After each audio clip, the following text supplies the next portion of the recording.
कलयुग और भगवान के वाद विवाद में जब कलयुग भगवान पर पूरी तरह हावी हो जाता है और कहता है कि सर्वत्र मेरा ही राज है, सब तरफ पाखंड का बोलबाला है और आप भी बचो अपने ही भक्तों से, संभालो जान को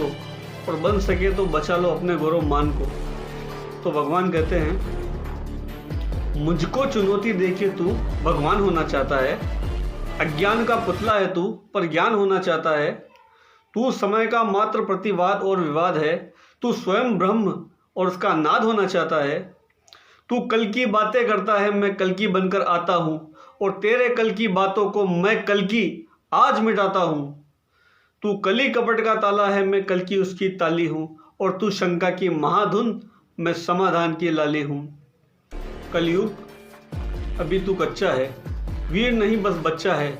चल तुझको आज बताता हूँ मैं विश्व रूप दिखलाता हूँ, मैं सत्य सनातन आदि पुरुष में सत्य सनातन शक्ति हूँ। जब सत्य जागता है मुझ में मैं सतयुग नाम धराता हूँ, जब राम प्रकट हो जाते हैं तब त्रेता युग कहलाता हूँ, जब न्याय धर्म की इच्छा हो तो अब द्वापर युग हो जाता हूँ, जब काम क्रोध मद लोभ उठे तब कली काल हो जाता हूँ, आनंद मग्न जब होता हूँ तब शिव शंभु कहलाता हूँ, जब प्रलय तांडव नृत्य करूँ तब महाकाल हो जाता हूँ, मैं ही शिव शंकर का डमरू, मैं ही बंसीधर का गान, मैं ही परशुराम का फरसा और मैं ही श्री राम का बाण, और तू रावण का कोलाहल है और कंस का हाहाकार, मैं सृष्टि का विजय नाद हूँ, मनुज हृदय की जय जयकार। अब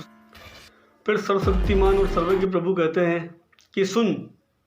मैं भी अनंग तू भी अनंग, तू संग संग में अंग अंग, तू है अरूप में दिव्य रूप, तू कलह कपट का है कुरूप, तू खंड खंड में हूँ अखंड में शांति रूप, में ही प्रचंड मैं ही सकार मैं ही नकार में धुआंधार मैं ही मकार, मैं ही बुकार में चीतकार में नमस्कार में चमत्कार, बेरी का बेर प्रेमी की पीर, निर्बल का मान और उसकी जीत, निर्बल का मान और उसकी जीत ईश्वर के सिवाय कोई नहीं करा सकता, मैं ही हूँ ध्यान मैं ही अजान, ये आन बान सारा जहान।